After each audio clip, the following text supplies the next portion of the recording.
നമസ്കാരം, ജെയിം ടോക്സിലേക്ക് സ്വാഗതം. സർ, ഈ വി ഡി സതീശൻ സർക്കാർ അധികാരമേറ്റു കഴിഞ്ഞ് ഇപ്പോൾ 3 ആഴ്ച പിന്നിടുന്നു. ഈ സർക്കാരിനെ അങ്ങ് എങ്ങനെ വിലയിരുത്തുന്നു? സർക്കാർ നന്നായി തുടങ്ങിയ ഒരു സർക്കാരാണെന്നുള്ളതാണ് എൻ്റെ ഒരു വിലയിരുത്തൽ. കാരണം നമ്മൾ ഓർക്കുന്നുണ്ടാവും, കഴിഞ്ഞ 18-ാം തീയതിയാണ്, മെയ് 18-ാം തീയതിയാണ് സതീശൻ മുഖ്യമന്ത്രിയെ സത്യപ്രതിജ്ഞ ചെയ്തത്. അതിനുശേഷം അദ്ദേഹം നടത്തിയ ആദ്യ പത്രസമ്മേളനം, ആ പത്രസമ്മേളനത്തിൽ അദ്ദേഹം പറഞ്ഞു തുടങ്ങിയത് ഇങ്ങനെയാണ്: വാക്കാണ് വാക്കാണ് വാക്കാണ് വലുത്. അപ്പം കഴിഞ്ഞ സർക്കാർ നൽകിയ വാക്കുകൾ, പ്രകടന പത്രികയിൽ നൽകിയ വാക്കുകൾ, ഇന്ദിരാഗാന്ധി ഗ്യാരണ്ടി പദ്ധതി, ഇതൊക്കെ ഞങ്ങൾ നടപ്പാക്കും എന്ന് പറഞ്ഞുകൊണ്ട് അത് ആദ്യം നടപ്പാക്കുമെന്ന് പ്രഖ്യാപിച്ച പദ്ധതി ഈ അംഗൻവാടി ഈ വനിതകളുടെ ശമ്പള പരിഷ്കരണമാണ്. അത് നേരത്തെ നൽകിയിരുന്നൊരു വലിയ വാഗ്ദാനമാണ്. അത് ഫസ്റ്റ് ഡേയിൽ തന്നെ അത് പ്രഖ്യാപിച്ചുകൊണ്ട് വാക്ക് പാലിക്കുന്നു എന്നുള്ളതിൻ്റെ വലിയൊരു സൂചന നൽകി. അതിനുശേഷം അദ്ദേഹം ഇന്ദിരാഗാന്ധി ഗ്യാരണ്ടി പദ്ധതികൾ പൂർണ്ണമായി നടപ്പാക്കുമെന്ന് പറഞ്ഞു. അതിൽ ഏറ്റവും പ്രധാനപ്പെട്ട ഒരു അതിനകത്ത് പ്രധാനപ്പെട്ട വാഗ്ദാനം എന്ന് പറയുന്നത് സ്ത്രീകൾക്ക് KSRTC ബസ്സിൽ സൗജന്യ യാത്രയാണ്. അത് ഇന്ന് പ്രഖ്യാപിച്ചു. ഇന്നത്തെ മന്ത്രിസഭാ യോഗത്തിന് ശേഷം ഓർഡിനറി ബസ്സുകളിൽ മാത്രമേ ഉണ്ടാവുള്ളൂ എന്ന് ഞാൻ നേരത്തെ തന്നെ പറഞ്ഞിരുന്നു. അത് കൃത്യമായിട്ട് ഇന്ന് ഓർഡിനറി ബസ്സുകളിൽ ആദ്യഘട്ടമായിട്ട്, ബാക്കിയുള്ള സർവീസുകളിലത് പിന്നീട് ആലോചിക്കുമെന്ന് പറഞ്ഞു. ബാക്കിയുള്ള ഇന്ദിരാഗാന്ധി പദ്ധതിയിലെ ബാക്കിയുള്ള പല വാഗ്ദാനങ്ങളുണ്ട്. ഉദാഹരണത്തിന് ഈ സ്ത്രീകൾക്ക്, വിദ്യാർത്ഥിനികൾക്ക് 1000 രൂപ വീതം അക്കൗണ്ടിലേക്ക് ഇട്ട് കൊടുക്കുന്നത്, അതുപോലെ തന്നെ ഈ സംരംഭകർക്ക് 5 ലക്ഷം രൂപ പലിശയില്ലാ വായ്പ, 25 ലക്ഷം രൂപ വരെ സൗജന്യ ചികിത്സ ഇൻഷുറൻസ് പദ്ധതി, ഇങ്ങനെയുള്ള ചില ഗ്യാരണ്ടികൾ വേറെയുമുണ്ട്. ഇതെല്ലാം സമയബന്ധിതമായിട്ട് നടപ്പാക്കുമെന്ന് അദ്ദേഹം പറഞ്ഞു. അപ്പോൾ അതൊരു നല്ല തുടക്കമായിട്ട് ഞാൻ കാണുകയാണ്. മാത്രമല്ല, അദ്ദേഹം പറഞ്ഞൊരു കാര്യം, മുൻ സർക്കാരിൻ്റെ നയങ്ങൾ തുടരാനല്ല ഞങ്ങൾ വന്നിരിക്കുന്നത്, പുതിയ നയം നടപ്പാക്കാനായിട്ടാണ്. അപ്പോൾ അതിൻ്റേതായ മാറ്റങ്ങൾ എന്തായാലും ഉണ്ടാകും. അസംബ്ലിയിൽ അദ്ദേഹം ഒരു വൈറ്റ് പേപ്പർ, ധവളപത്രം അവതരിപ്പിച്ചു. ആ ധവളപത്രത്തെ എല്ലാവരും മുക്തമായിട്ടും ശ്ലാഘിച്ചു. കാരണം വളരെ കൃത്യമായിട്ട് കേരളത്തിൻ്റെ സാമ്പത്തിക സ്ഥിതി എന്താണെന്നുള്ളത് പറഞ്ഞു. ആ ധവളപത്രത്തെ അതിൻ്റെ നിയമസഭയിലെ ചട്ടങ്ങൾ വഴിയായിട്ടും അല്ലാതെയുമൊക്കെ പ്രതിപക്ഷം ചോദ്യം ചെയ്തെങ്കിലും അതിനെല്ലാം അദ്ദേഹം തകർത്തരിപ്പണമാക്കി. അങ്ങേയറ്റത്തെ നല്ല ഒരു പ്രകടനമായിരുന്നു നിയമസഭയിൽ ശ്രീ വി ഡി സതീശൻ്റേത്. അതുകൊണ്ടാണ് അദ്ദേഹം നന്നായി തുടങ്ങിയെന്ന് ഞാൻ പറഞ്ഞത്. അപ്പോൾ സാറിന് എന്തായാലും വി ഡി സതീശനെ കുറിച്ച് ഇപ്പോഴും വളരെ നല്ല മതിപ്പാണ് ഉള്ളത്. ഒരു പക്ഷേ ഈ തെരഞ്ഞെടുപ്പിൽ നിന്ന് നൽകിയിരിക്കുന്ന വാഗ്ദാനങ്ങൾ, മുഖ്യമന്ത്രി എന്ന നിലയിൽ അദ്ദേഹം നൽകിയ വാഗ്ദാനങ്ങൾ പാലിക്കാൻ കഴിഞ്ഞില്ലെങ്കിൽ അത് അദ്ദേഹത്തിൻ്റെ പ്രതിച്ഛായയെ ബാധിക്കില്ലേ? കഴിഞ്ഞില്ലെങ്കിൽ തീർച്ചയായിട്ടും അദ്ദേഹത്തിൻ്റെ പ്രതിച്ഛായയെ ബാധിക്കും. കാരണം അദ്ദേഹം തുടക്കത്തിൽ പറഞ്ഞല്ലോ, വാക്കാണ് വലുത്. അപ്പം വാക്ക് പാലിക്കുന്ന അദ്ദേഹം ബാധ്യസ്ഥനാണ്. അദ്ദേഹം അല്ലെങ്കിൽ അദ്ദേഹത്തിൻ്റെ പാർട്ടി നൽകിയ വാഗ്ദാനങ്ങൾ ഒന്നൊഴിയാതെ എല്ലാം അദ്ദേഹത്തിന് പാലിച്ചേ പറ്റുള്ളൂ. ഇനി ഏതെങ്കിലും ഒരു വാഗ്ദാനം അദ്ദേഹത്തിന് പാലിക്കാൻ കഴിഞ്ഞില്ലെങ്കിൽ അദ്ദേഹം അത് ജനങ്ങളോട് തുറന്നു പറയണം. ഇന്ന കാരണം കൊണ്ട് ഞങ്ങൾക്കത് ഇപ്പോൾ നടപ്പാക്കാൻ കഴിയില്ല, പക്ഷേ ഞങ്ങൾ വീണ്ടും ജനങ്ങളത്തെ വിശ്വാസത്തിലെടുത്തുകൊണ്ട്, ജനങ്ങളെ കൂടെ നിർത്തിക്കൊണ്ട്. കാരണം ജനം ഈ സർക്കാരിന് ഇത്ര വലിയൊരു മാൻഡേറ്റ് കൊടുത്തത് കഴിഞ്ഞ സർക്കാരിന് നൽകിയ പെർഫോമൻസിനെ അംഗീകരിക്കാത്തതുകൊണ്ടാണ്, അല്ലെങ്കിൽ ആ നയം അംഗീകരിക്കാത്തതുകൊണ്ടാണ്. അപ്പോൾ പുതിയ നയം നടപ്പാക്കുമ്പോൾ അദ്ദേഹത്തിന് പാളിച്ചകൾ വന്നെങ്കിൽ അദ്ദേഹം അത് തിരുത്തുകയും, അല്ലെങ്കിൽ അദ്ദേഹത്തിന് വാഗ്ദാനങ്ങൾ ഏതെങ്കിലും നടപ്പാക്കാൻ കഴിഞ്ഞില്ലെങ്കിൽ അതിൻ്റെ കാരണം ജനങ്ങൾക്ക് വിശദീകരിച്ചുകൊണ്ട് അദ്ദേഹം മുന്നോട്ട് പാലിക്കുന്ന അദ്ദേഹത്തിന് വലിയ പ്രശ്നം ഉണ്ടാവില്ല. ഇപ്പോൾ പ്രതിപക്ഷ നേതാവായിരുന്നപ്പോൾ ഇപ്പോൾ മുഖ്യമന്ത്രി വി ഡി സതീശനെ മുക്തകണ്ഠം പ്രശംസിച്ച പല മാധ്യമങ്ങളും ഇപ്പോൾ തന്നെ അദ്ദേഹത്തെ, സർക്കാരിനെ വിമർശിച്ചു തുടങ്ങിയല്ലോ. ഞാൻ നോക്കിയിട്ട് സ്വാഭാവികമാണ്. കാരണം മാധ്യമങ്ങൾ അങ്ങനെയാണ്. മാധ്യമങ്ങൾ എപ്പോഴും പ്രതിപക്ഷത്താണ്. നിങ്ങൾ നോക്കിയാൽ കഴിഞ്ഞ സർക്കാരിൻ്റെ കാലത്ത് ഈ മാധ്യമങ്ങളെല്ലാം വി ഡി സതീശൻ്റെ കൂടിയായിരുന്നു, അല്ലെങ്കിൽ ആ പാർട്ടിയുടെ അല്ലെങ്കിൽ മുന്നണിയുടെ കൂടിയായിരുന്നു. പക്ഷേ ഈ സർക്കാർ അധികാരത്തിൽ കയറുന്ന അന്ന് തന്നെ സത്യത്തിൽ മാധ്യമങ്ങൾ പ്രതിപക്ഷത്തേക്ക് നീങ്ങും. ഇപ്പോൾ കുറച്ച് താമസം വരുന്നു മാത്രമേ ഉള്ളൂ. കാരണം വിമർശിച്ചുകൊണ്ട് മാധ്യമങ്ങൾ നിലനിൽക്കാൻ പറ്റുള്ളൂ. നല്ലത് പറഞ്ഞുകൊണ്ട്, പ്രശംസിച്ചുകൊണ്ട് മാധ്യമങ്ങൾ നിന്നാൽ മാധ്യമങ്ങൾക്ക് വ്യൂവർഷിപ്പ് ഉണ്ടാവില്ല, ചാനലുകൾക്ക് വ്യൂവർഷിപ്പ് ഉണ്ടാവില്ല, പത്രങ്ങൾക്ക് വായനക്കാരും ഉണ്ടാവില്ല. അപ്പോൾ സ്വാഭാവികമായിട്ട് വിമർശനം ഉണ്ടാവും. വിമർശനം തന്നെയാണ് വേണ്ടതും. കാരണം ശരിയാണ്, എല്ലാം നന്നായി നടക്കണം എന്നുള്ളതാണ് കൺസെപ്റ്റ്. ആ എല്ലാം നന്നായി നടക്കുന്നത് പറഞ്ഞുകൊണ്ടിരിക്കേണ്ട കാര്യമില്ല. അത് വെറും ഒരു ക്ലീഷേ, വളരെ പ്രൊസൈക്കായിട്ടുള്ളൊരു വാർത്തയാണ്. എവിടെയെങ്കിലും കാര്യങ്ങൾ പാളുമ്പോൾ, തെറ്റുമ്പോൾ, ഇപ്പം പോലീസ് പീഡനം കൊണ്ട് അല്ലെ ലോക്കപ്പ് മർദ്ദനം മാധ്യമങ്ങൾ എപ്പോഴും എതിർക്കുന്ന സംഗതിയാണ്. ലോക്കപ്പ് മർദ്ദനത്തെ കഴിഞ്ഞ സർക്കാരും കഴിഞ്ഞ പ്രതിപക്ഷവും ഏറെ വിമർശിച്ചിട്ടുണ്ട്. ഈ സർക്കാരിൻ്റെ കാലത്ത് ലോക്കപ്പ് മരണത്തിന് ഉണ്ടാവില്ല എന്ന് പറയാൻ പറ്റുമോ? തീർച്ചയായിട്ടും ഉണ്ടാവും. എപ്പോഴെങ്കിലും ലോക്കപ്പ് മരണവും ഉണ്ടാവും. അപ്പോൾ അതിനെ വിമർശിക്കും മീഡിയ. അത് മീഡിയയുടെ ജോലിയാണ്. അതുകൊണ്ട് പിന്നെ ഒരു ചോദ്യം, there is A honeymoon period. ഒരു സർക്കാർ വന്നാൽ ആ സർക്കാരിനെ വിമർശിച്ചു തുടങ്ങുന്നതിന് ഒരു ഹണിമൂൺ പീരീഡ് കൊടുക്കണ്ടേ എന്നുള്ള ഒരു ചോദ്യമുണ്ട്. ഇവിടെ ഹണിമൂൺ പീരീഡ് പലരും ലംഘിക്കുന്നുണ്ട്. അതായത് പിറ്റേ ദിവസം തൊട്ട് വിമർശിക്കുക, കാര്യമറിയാതെ വിമർശിക്കുക. പലപ്പോഴും വിമർശനങ്ങൾക്ക് അർത്ഥമില്ലാതായി പോകുന്നുണ്ട്. അത് മാധ്യമങ്ങൾ ചെയ്യുന്നത് മാധ്യമങ്ങളുടെ സ്വാതന്ത്ര്യമാണ്. അങ്ങനെ ചെയ്യാനും ചെയ്യാതിരിക്കാനുള്ള സ്വാതന്ത്ര്യം അവർക്കുണ്ട്. അതുകൊണ്ട് ഈ മാധ്യമങ്ങളുടെ ഇപ്പോഴത്തെ വിമർശനം, പ്രത്യേകിച്ച് സോഷ്യൽ മീഡിയയിലെ വിമർശനം, അതിന് ഞാൻ വലിയ വില കൽപ്പിക്കുന്നില്ല. കാരണം അത് സ്വാഭാവികമായിട്ടുണ്ടാകുന്നത്. പക്ഷേ ജനം എങ്ങനെയാണ് ഒരു സർക്കാരിനെ വിലയിരുത്തുന്നത്?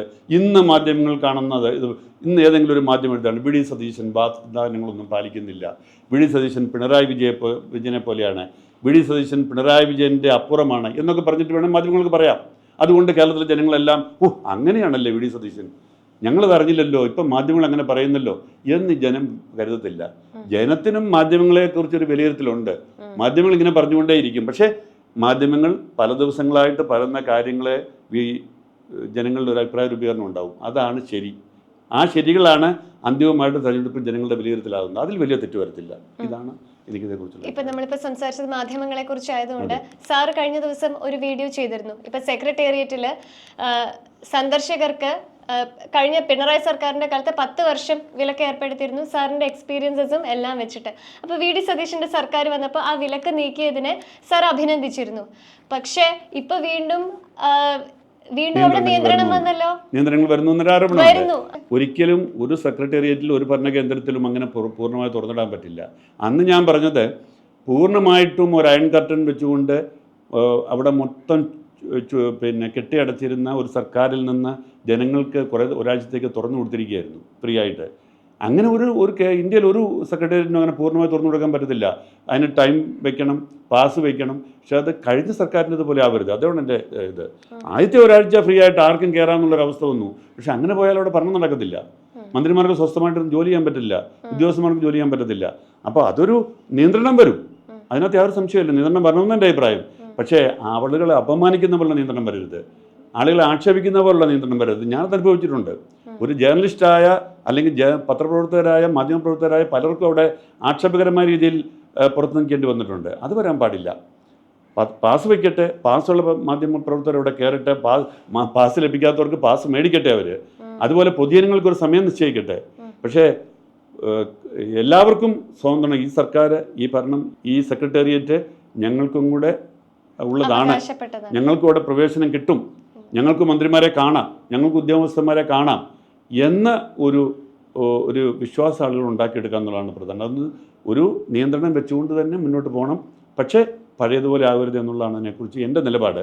എനിക്ക് തോന്നുന്നത് ഇപ്പം എന്തെങ്കിലും നിയന്ത്രണം ഉണ്ടെങ്കിൽ, ഇപ്പം കഴിഞ്ഞ ദിവസം ഇന്നിപ്പം ഞാൻ കേട്ടത് വി ഡി സതീശൻ പത്രസമ്മേളനത്തിൽ പറഞ്ഞത് കഴിഞ്ഞ സർക്കാരിൻ്റെ കാലത്ത് ഏർപ്പെടുത്തിയ നിയന്ത്രണം ഇവിടെ ഉണ്ട്. ആ നിയന്ത്രണങ്ങളെ ഒരു ഉത്തരവ് വഴി നടപ്പാക്കിയ നിയന്ത്രണമാണ്. അത് ഞങ്ങളെ ഉത്തരവ് തിരുത്താൻ പോവുക, അത് തിരുത്തും ഞങ്ങൾ. ഞാനതേക്കുറിച്ച് പഠിക്കട്ടെ, പരിശോധിക്കട്ടെ എന്നാണ് പറഞ്ഞത്. അല്ലാതെ ഇല്ല ഞങ്ങൾ പിണറായി വിജയൻ്റെ കാലത്തെ പോലെ തന്നെ ഈ നിയന്ത്രണങ്ങൾ ഇപ്പോൾ കൊണ്ടുവരാൻ പോവുകയാണ് എന്ന് വി ഡി സതീശൻ പറഞ്ഞില്ല. പിന്നെ ഇപ്പോൾ ഘടകകക്ഷികൾ പലരും വി ഡി സതീശൻ്റെ കൂടെ ഉണ്ടെങ്കിലും പല MLA-മാരും മന്ത്രിമാരും അദ്ദേഹത്തിൻ്റെ കൂടെ ഇല്ല എന്നൊരു, എനിക്ക് തോന്നുന്നത് അതൊരു പ്രചാരണം മാത്രമാണ്. കാരണം തീർച്ചയായിട്ടും മുഖ്യമന്ത്രിയെ തിരഞ്ഞെടുക്കുന്ന സമയത്ത് നമുക്കറിയാം MLA-മാരിൽ ഭൂരിപക്ഷം KC വേണുഗോപാലിൻ്റെ കൂടെ ആയിരുന്നു എന്നും വി ഡി സതീശന് MLA-മാരുടെ ഭൂരിപക്ഷം ഇല്ലായിരുന്നു ഒക്കെ ഒരു ചിലപ്പോൾ ശരിയായിരുന്നിരിക്കാം. പക്ഷേ എന്തായാലും ഹൈക്കമാൻഡ് പല കാരണങ്ങളും പരിഗണിച്ചിട്ട് വി ഡി സതീശന് മുഖ്യമന്ത്രിയാക്കാൻ തീരുമാനിച്ചു. പക്ഷേ ഈ പിന്തുണ പ്രഖ്യാപിച്ച MLA-മാരെല്ലാം അല്ലെങ്കിൽ മന്ത്രിമാരെല്ലാം MLA-മാർ പലരുമാണ് മന്ത്രിമാരായി വന്നിരിക്കുന്നത്. അപ്പോൾ അതിനകത്ത് വി ഡി സതീശനെ പിന്തുണച്ചവരുണ്ട്, KC വേണുഗോപാലിനെ പിന്തുണച്ചവരുണ്ട്, രമേശ് ചെന്നിത്തലയെ പിന്തുണച്ചവരുണ്ട്. പക്ഷെ അവരെല്ലാം മന്ത്രിമാരായി കഴിഞ്ഞ ഉടനെ ആ മനസ്ഥിതിയോടുകൂടി ഇരുന്ന് മന്ത്രിസഭയിൽ പ്രവർത്തിക്കുമെന്ന് ഞാൻ കരുതുന്നില്ല. അവർക്ക് ആ ഒരു ലോയൽറ്റി ചിലപ്പോൾ ഉണ്ടായിരിക്കാം. പക്ഷേ ഭരണത്തെ അത് ബാധിക്കേണ്ട കാര്യമൊന്നുമില്ല. ഭരണത്തെ അത് ബാധിക്കരുത്. അത് ബാധിക്കാത്ത തരത്തിൽ മുന്നോട്ട് കൊണ്ടുപോകാനായിട്ട് വി ഡി സതീശനുള്ള കഴിവ് അതിനകത്തുണ്ട് എന്നാണ് ഞാൻ കരുതുന്നത്. എവിടെയെങ്കിലും അത് ബാധിച്ചു തുടങ്ങിയാൽ അത് സർക്കാരിൻ്റെ ഭരണത്തെ പക്ഷേ അദ്ദേഹത്തെ നിയന്ത്രിക്കാനായി ഹൈക്കമാൻഡിൽ നിന്ന് ഒരു ഹൈ പവർ കോർഡിനേറ്റിംഗ് കമ്മിറ്റി വരുന്നു എന്നൊക്കെ വാർത്തകളുണ്ടല്ലോ. ഞാൻ ചിരിച്ചു തള്ളുന്ന ഒരു പ്രചാരണമായിട്ട് ഞാൻ കരുതുന്നത്. അതിന് അദ്ദേഹം അല്ല, ഒരിക്കലും അദ്ദേഹം അതിന് വഴങ്ങത്തില്ല. കാരണം വി ഡി സതീശന് എനിക്കറിയാവുന്നതുകൊണ്ട് ഞാൻ പറയുകയാണ്, ഹൈക്കമാൻഡ് അല്ല ആരും അവിടെ അദ്ദേഹത്തെ നിയന്ത്രിക്കാൻ വേണ്ടിയിട്ട് മുകളിൽ നിന്നൊരു പാർട്ടിയുടെയോ അല്ലെങ്കിൽ ഒരു ഹൈക്കമാൻഡിൻ്റെയോ ഒരു നിയന്ത്രണം കൊണ്ടുവന്ന ഞാൻ ചോദിക്കട്ടെ, വി ഡി സതീശൻ എന്ന് പറയുന്ന ആ രാഷ്ട്രീയ നേതാവ് തെരഞ്ഞെടുപ്പിൻ്റെ പ്രചാരണ സമയത്ത് പറഞ്ഞ എന്താണ്? മാന്യമായ വിജയം കിട്ടിയില്ലെങ്കിൽ ഞാൻ രാഷ്ട്രീയ വനവാസത്തിന് പോകുമെന്നാണ് പറഞ്ഞത്. ഞാൻ മുഖ്യമന്ത്രിയാകാനുമില്ല, മന്ത്രിയാകാനുമില്ല, ഞാൻ രാഷ്ട്രീയത്തിലില്ല എന്നാണ് പറഞ്ഞത്. അങ്ങനെ ധീരമായിട്ട് പറഞ്ഞ ഒരു നേതാവ് ആ ഒരൊറ്റ സ്റ്റേറ്റ്മെൻറ്റ് കേരളത്തിലെ കോൺഗ്രസ്സുകാരുടെ മനസ്സിലുണ്ടാക്കി ഉയർത്തിയ മുറയിൽ എത്രമാത്രം വലുതായിരുന്നു ആലോചിക്കണം. അങ്ങനെ പറഞ്ഞു ഒരു വി ഡി സതീശന് ഇന്ന് മുഖ്യമന്ത്രിയായി ഇവിടെ ഇരിക്കാൻ അദ്ദേഹത്തിന് കഴിഞ്ഞുവെങ്കിൽ അദ്ദേഹത്തിന് ആരുടെയെങ്കിലും നിയന്ത്രണത്തിന് മേലെ നിന്ന് ഭരിക്കുമെന്ന് ഞാൻ കരുതുന്നില്ല. അതുകൊണ്ട് ഹൈക്കമാൻഡല്ല എത്ര വലിയ കമാൻഡ് വന്നാലും ഒരുത്തർക്കും അദ്ദേഹത്തെ നിയന്ത്രിക്കാം. പക്ഷേ ചിലപ്പോൾ ഒരു കോർഡിനേറ്റിംഗ് കമ്മിറ്റി വരുമായിരിക്കും. കാരണം ഉപദേശകരായിട്ട് എല്ലാ കാര്യങ്ങളിലും ചിലപ്പോൾ ചില കാര്യങ്ങൾ അദ്ദേഹത്തെ ഡിസ്കസ് ചെയ്യാനും ഉപദേശിക്കാനായിട്ട് ആൾ വന്നു, അത് വരില്ല. പക്ഷെ അത് ഹൈക്കമാൻഡ് അദ്ദേഹത്തിന് മേൽ നിയന്ത്രണം കൊണ്ടുവരാൻ വേണ്ടിയിട്ട് മുകളിൽ നിന്നൊരു സമിതിയെ കൊണ്ടുവരുന്നൊക്കെ പറഞ്ഞാൽ എനിക്ക് ചിരിക്കാനേ പറ്റുള്ളൂ. അങ്ങനെ ഭരിക്കപ്പെടുന്ന, അങ്ങനെ നിയന്ത്രിക്കപ്പെടുന്ന ഒരു മുഖ്യമന്ത്രി അല്ല വി ഡി സതീശൻ എന്നാണ് ഇതുവരെയുള്ള എൻ്റെ വിലയിരുത്തൽ. ഈ നാളത്തെ കാര്യം നമുക്ക് നാളെ കാണാം. ഇപ്പോൾ ഈ വെള്ളാപ്പള്ളിക്കെതിരായി അന്വേഷണം വേണം എന്ന് വന്ന പരാതി, അത് ഈ വി ഡി സതീശന് ഒരു തലവേദനയായിട്ട് മാറുമോ? വെള്ളാപ്പള്ളിക്കെതിരായിട്ടുള്ള അന്വേഷണം എന്ന് പറയുന്നത് ഈ കെ മഹേശ്വരൻ എന്ന് പറയുന്ന ആളുടെ ആത്മഹത്യയോട് ബന്ധപ്പെട്ടതാണ്. തീർച്ചയായിട്ടും അത് വളരെ ഒരു കോംപ്ലിക്കേറ്റഡ് കേസാണ്. കാരണം വെള്ളാപ്പള്ളിക്കായിട്ട് കഴിഞ്ഞ സർക്കാരിൻ്റെ കാലത്തുണ്ടായ ആരോപണം, കഴിഞ്ഞ സർക്കാരിൻ്റെ കാലത്ത് പോലീസ് അത് മുകളിൽ നിന്നുള്ള നിർദ്ദേശത്തെ തുടർന്ന് ഒതുക്കി വെച്ചിരിക്കുകയായിരുന്നു എന്നുള്ളതാണ് സത്യം. ഇപ്പോൾ അത് സർക്കാർ അത് ടേക്ക് ചെയ്തിട്ടൊന്നും ഉണ്ടായിരുന്നില്ല.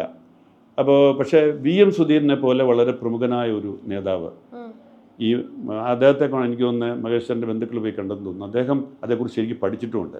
അദ്ദേഹത്തിന് ഈ SNDPയെക്കുറിച്ചും വെള്ളാപ്പള്ളിയെക്കുറിച്ചും ഒക്കെ വളരെ നന്നായിട്ട് അറിയാവുന്ന ആളാണ്. വെള്ളാപ്പള്ളിയുമായിട്ട് അത്ര നല്ല ബന്ധമുള്ള ആളുമല്ല. അദ്ദേഹം ഒരു പരാതി കൊടുത്തിട്ടുണ്ട്. അദ്ദേഹം ഒരു പോസ്റ്റ് വിട്ടിരുന്നു. ആ പോസ്റ്റ് അദ്ദേഹം പറഞ്ഞിട്ടുണ്ട്, ഈ കുടുംബത്തോട് നീതി കാണിച്ചില്ല, ഈ കുടുംബം കൊടുത്ത പരാതി വേണ്ട പോലെ അന്വേഷിച്ചിട്ടില്ല, ഇത് അന്വേഷിക്കണമെന്ന് പറഞ്ഞു. തീർച്ചയായിട്ടും VM സുധീരൻ അങ്ങനെ ഒരു പരാതി കൊടുത്തിട്ടുണ്ടെങ്കിൽ അത് ആ സംഭവത്തെക്കുറിച്ച് അന്വേഷിക്കും. തീർച്ചയായിട്ടും അത് വെള്ളാപ്പള്ളിയിലേക്ക് അത് നീളും എന്നുള്ള കാര്യത്തിൽ എനിക്ക് ആ ഒരു സംശയമില്ല. അതിനെ അറയ്ക്കുന്ന ആളല്ല വി ഡി സതീശൻ. വി ഡി സതീശന് വെള്ളാപ്പള്ളിയുമായിട്ട് തെരഞ്ഞെടുപ്പിന് മുമ്പ് ചില അഭിപ്രായ വ്യത്യാസങ്ങളൊക്കെ ഉണ്ടായിരുന്നു. കാരണം വെള്ളാപ്പള്ളിയെ അതിനിശ്ചിതമായിട്ട് വെള്ളാപ്പള്ളിയെ വി ഡി സതീശൻ വിമർശിച്ചിട്ടില്ല. പക്ഷേ വി ഡി സതീശന് വെള്ളാപ്പള്ളി വളരെ നിശ്ചിതമായിട്ട് വിമർശിച്ചിട്ടുണ്ട്. വി ഡി സതീശൻ അതിനൊക്കെ ഇഗ്നോർ ചെയ്യുകയായിരുന്നു. പക്ഷേ ഇങ്ങനൊരു പരാതി വന്ന സ്ഥിതിക്ക് അതേക്കുറിച്ച് പോലീസ് അന്വേഷിക്കുമെന്ന് തന്നെയാണ് എനിക്ക് തോന്നുന്നത്. അങ്ങനെ അന്വേഷണം നടന്നാൽ അത് വെള്ളാപ്പള്ളിയെ എങ്ങനെ ബാധിക്കുമെന്ന് പറയാൻ പറ്റത്തില്ല. പക്ഷേ വെള്ളാപ്പള്ളിയുമായിട്ട് അടുത്ത് ബന്ധം പുലർത്തുന്ന വേറെ മന്ത്രിമാരുമൊക്കെ ഈ മന്ത്രിസഭയിലുണ്ട്. പക്ഷേ അതൊന്നും ഈ അന്വേഷണത്തെ ബാധിക്കുമെന്ന് എനിക്ക് തോന്നുന്നില്ല. കാരണം പോലീസിൻ്റെ നിഷ്പക്ഷമായ അന്വേഷണം ഉണ്ടാകുമെന്നുള്ളതാണ് ഈ സർക്കാർ കൊടുത്തിരിക്കുന്ന വാഗ്ദാനം ജനങ്ങൾക്ക്. ആ വാഗ്ദാനം പാലിക്കണമെങ്കിൽ ഈ ഇതുൾപ്പെടെ ഏത് ആരോപണവും അന്വേഷിക്കാനായിട്ട് ഈ വി ഡി സതീശൻ സർക്കാർ ബാധ്യസ്ഥമാണ്. അതുകൊണ്ട് തീർച്ചയായിട്ടും ഈ കേസിലും അതുണ്ടാവാനാണ് സാധ്യത. എത്ര മിടുക്കനാണെങ്കിലും ഭരിക്കാൻ പണം വേണം. ശ്രീ വി ഡി സതീശൻ, നമ്മുടെ മുഖ്യമന്ത്രി, അത് എവിടെ നിന്ന് കണ്ടെത്തും? അല്ല, അതൊരു പ്രധാനപ്പെട്ട ഒരു ചോദ്യം തന്നെയാണ്. കാരണം കഴിഞ്ഞ സർക്കാരിൻ്റെ ഏറ്റവും വലിയ പരാജയം ഭരിക്കാനുള്ള പണം കണ്ടെത്താൻ കഴിഞ്ഞില്ല എന്നുള്ളതും, അത് ബജറ്റിന് പുറത്ത് കിഫ്ബി വഴി അത് കടമെടുത്തതിനെ കുറിച്ചുള്ള വിമർശനങ്ങളാണ് ഏറ്റവും കൂടുതൽ സർക്കാർ നേരിടേണ്ടി വന്നത്. അപ്പോൾ ഈ സർക്കാർ എങ്ങനെ ഈ പണം കണ്ടെത്താൻ പോകുന്നു? പ്രത്യേകിച്ച് ഈ ഒരു വർഷത്തേക്ക് ഉള്ള സർക്കാർ അധികമായി കണ്ടെത്തേണ്ടതെന്ന് പറഞ്ഞാൽ 21,000 കോടി രൂപയാണ്. അപ്പോൾ സാധാരണ സർക്കാരിൻ്റെ ഇവിടുത്തെ വരുമാനം എന്ന് പറയുന്നത് 2 ലക്ഷം കോടി രൂപയുടെ വരുമാനം ഉണ്ടെങ്കിലും ആ വരുമാനത്തിൻ്റെ 70% ശമ്പളവും പെൻഷനും പിന്നെ പലിശയായിട്ട് തീരുക. അപ്പം വികസന പ്രവർത്തനങ്ങൾക്ക് സർക്കാർ നൽകിയ ഗ്യാരണ്ടികൾക്കൊക്കെ പണം കണ്ടെത്തേണ്ടതുണ്ട്. ഈ പണം എങ്ങനെ കണ്ടെത്തുമെന്നുള്ളതിന് വി ഡി സതീശനാണ് മറുപടി തരേണ്ടത്. കാരണം അദ്ദേഹം സാമ്പത്തിക വിദഗ്ധരാണ്. അദ്ദേഹം തന്നെയാണ് ധനകാര്യ വകുപ്പ് കൈകാര്യം ചെയ്യുന്നത്. ഞാൻ ഈ കഴിഞ്ഞ ദിവസം അദ്ദേഹത്തെ കണ്ടപ്പോൾ ഞാൻ ചോദിച്ചൊരു ചോദ്യമാണ്, ഈ പണം ഇവിടെ നിന്ന് കണ്ടെത്തും? അദ്ദേഹം ചിരിച്ചുകൊണ്ട് പറഞ്ഞു, നമുക്ക് കണ്ടെത്തണം എന്ന് പറഞ്ഞു. അപ്പം തീർച്ചയായും അദ്ദേഹത്തിന് അത് കഴിയും എന്ന് തന്നെയാണ് വിശ്വസിക്കുന്നത്. അദ്ദേഹം പണം കണ്ടെത്തും, അദ്ദേഹം ഈ വാഗ്ദാനങ്ങൾ നടപ്പാക്കിയേ പറ്റൂ. ഇല്ലെങ്കിൽ എത്ര പ്രഗത്ഭനാണെന്ന് പറഞ്ഞാലും അദ്ദേഹത്തിന് ജനങ്ങൾക്ക് മുന്നിൽ മറുപടി പറയേണ്ടി വരും. അപ്പോൾ അതിനുള്ള വഴികളാണ് അദ്ദേഹം കണ്ടെത്തിക്കൊണ്ടിരിക്കുന്നത്. അത് ചിലപ്പോൾ നികുതി വെട്ടിപ്പുകൾ തടഞ്ഞുകൊണ്ടായിരിക്കാം, പുതിയ നികുതി വരുമാനങ്ങൾ കണ്ടെത്തിക്കൊണ്ടായിരിക്കാം, ഒരുപക്ഷെ വേറെ എന്തെങ്കിലും തരത്തിൽ കേന്ദ്രത്തിൽ നിന്ന് കൂടുതൽ സഹായം തേടിക്കൊണ്ടായിരിക്കാം. അങ്ങനെ പല വഴികൾ അദ്ദേഹം ആലോചിച്ചുകൊണ്ടിരിക്കുകയാണ്. സാമ്പത്തിക വിദഗ്ധരുമായിട്ട് അദ്ദേഹം ചർച്ച ചെയ്തുകൊണ്ടിരിക്കുകയാണ്. അപ്പോൾ അതിന് അദ്ദേഹത്തിന് കഴിയും എന്നുള്ളതാണ്. പക്ഷേ അത് പ്രധാനപ്പെട്ട ചോദ്യം തന്നെയാണ്. കാരണം പണമാണ് ഏറ്റവും പ്രധാനം. വാക്കാണ് പ്രധാനമെന്ന് പറഞ്ഞതുപോലെ പണമാണ് പ്രധാനം. എന്തായാലും മുഖ്യമന്ത്രി വി.ഡി. സതീശൻ ജനങ്ങൾക്ക് നൽകിയ വാഗ്ദാനങ്ങൾ അദ്ദേഹം പാലിക്കുമെന്ന പ്രതീക്ഷയോടെ നമുക്ക് മുന്നിലേക്ക് പോകാം. വി.ഡി. സതീശൻ സർക്കാരിനെ കുറിച്ചും മുഖ്യമന്ത്രി എന്ന നിലയിൽ വി.ഡി. സതീശന്റെ പെർഫോമൻസിനെ കുറിച്ചും ഉള്ള ജോൺ മുണ്ടക്കയത്തിന്റെ അഭിപ്രായങ്ങളാണ് നമ്മൾ ചോദിച്ചറിഞ്ഞത്. അദ്ദേഹത്തിന്റെ നിരീക്ഷണങ്ങളാണ് അദ്ദേഹം പങ്കുവച്ചത്. എന്തായാലും അടുത്ത ദിവസം മറ്റൊരു വിഷയവുമായി നമുക്ക് JM ടോക്സിലൂടെ വീണ്ടും കാണാം.